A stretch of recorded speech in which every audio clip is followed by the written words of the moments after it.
The stagecoach rattled across the desert terrain as Eleanor Hartwell clutched the letter that had sealed her fate. Inside the cramped compartment, dust filtered through every crack, coating her gray traveling dress and the leather seats beneath her.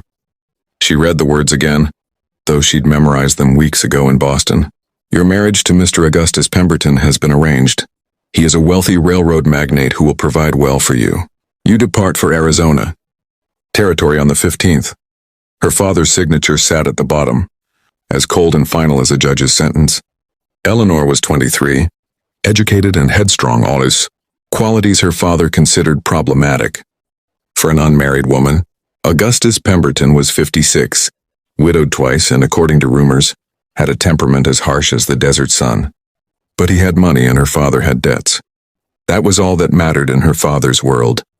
The stagecoach lurched suddenly, throwing Eleanor against the side panel. Gunshots cracked through the air like thunder, and the driver's panicked shouts mixed with the thunder of hooves. Her heart hammered as the coach came to a violent stop.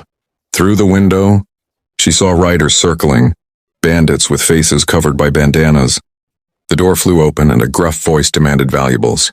Eleanor's hands trembled as she removed her mother's ring, the only thing of value she owned, the only thing that mattered. Then another sound cut through the chaos. A different rhythm of hooves, a sharp whistle, and more gunfire. The bandits scattered like crows, and suddenly there was silence except for heavy breathing and the jingle of spurs. A man appeared in the doorway, backlit by the blazing sun. He was tall and lean, with a worn brown hat shading eyes that were startlingly blue. A red bandana hung loose around his neck, and his hand rested easily on the revolver at his hip. You all right, ma'am? His voice was rough but kind, carrying an accent that spoke of years under open skies. Eleanor found herself unable to speak, still clutching her mother's ring.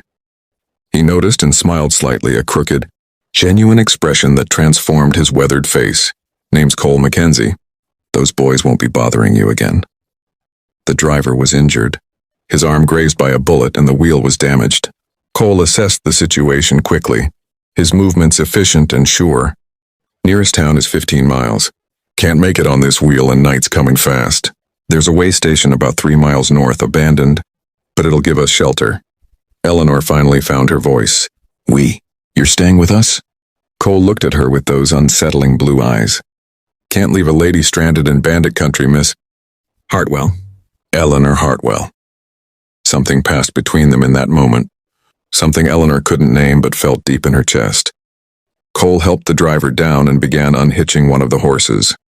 As the sun started its descent, painting the desert in shades of amber and crimson, Eleanor realized her carefully planned future had just collided with something entirely unexpected, a cowboy with kind eyes and a quick draw, who'd appeared like something out of the dime novels she secretly read. She didn't know it yet, but everything was about to change.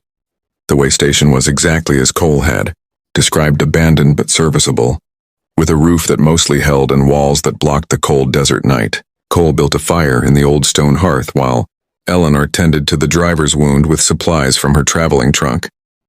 The old man fell asleep quickly, exhausted from pain and shock, leaving Eleanor and Cole in a surprisingly comfortable silence. You're good at that, Cole observed, nodding toward the bandaged arm. My mother was a nurse during the war. She taught me before she passed. Eleanor surprised herself with this admission. She rarely spoke of her mother to strangers. But Cole didn't feel like a stranger. He moved around the small space with easy confidence, checking the windows and door, making coffee over the fire. When he handed her a tin cup, their fingers brushed, and Eleanor felt that strange flutter again. What takes you to Arizona, Miss Hartwell? The question she'd been dreading. She could lie, but something about this man, this moment, demanded truth. An arranged marriage? To a man I've never met. A man my father chose to settle his gambling debts. She said it flatly, without emotion, because emotion would break her. Cole was quiet for a long moment, staring into the fire. That doesn't seem right. A woman should have a say in her own life. Should and do are different things. Mr. Mackenzie. Cole, just Cole. He looked at her then, really looked at her, and Eleanor felt seen in a way she never had before. What would you do if you had a choice? The question hung in the air between them, dangerous and thrilling. What would she do? She'd never allowed herself to truly consider it. I'd go somewhere new, Maybe California. I could teach, I have education. I could support myself. Her voice grew stronger as she spoke. I'd choose my own path even if it was harder. Even if it was lonely. Cole smiled, that crooked smile that made her heart skip. California's west of here. So's freedom, I reckon. They talked through the night, sharing stories as the fire burned low. Cole told her about losing his family's ranch to a crooked banker, about years of drifting and cowboying, about the vast spaces where a person could breathe freely. Eleanor told him about Boston society's suffocating expectations, about her love of books and learning, about dreams she'd buried so deep she'd almost forgotten they existed. When dawn broke, painting the desert in shades of gold and pink, Cole saddled a horse. Driver can make it to town with you now. Stage company'll send another coach. He was leaving. Of course he was leaving. Cowboys didn't stay, that's what made them cowboys. Eleanor stood, her traveling dress wrinkled and dusty, her carefully pinned hair falling loose around her shoulders. She looked nothing like the proper Boston lady who'd boarded that stagecoach. Come with me, Cole said suddenly, the words tumbling out as if they surprised even him. Not like that, I mean, I know a family in California, good people who run a school. They're always looking for teachers. I could get you there safe. You'd have your own life, your own choice. Eleanor's breath caught. It was madness. It was impossible. It was everything she'd secretly wanted but never dared to reach for. She thought of Augustus Pemberton waiting in his mansion, of her father's cold expectations, of a life lived in gilded captivity. Then she thought of open skies and new possibilities, of teaching children and answering to no one but herself. If I do this, she said slowly, I can never go back. My father will disown me. Society will call me ruined. Cole nodded, understanding the weight of what he was offering. Freedom isn't free, I reckon, but it's worth the cost. At least that's what I've found. Eleanor looked at the eastern horizon, where her old life waited.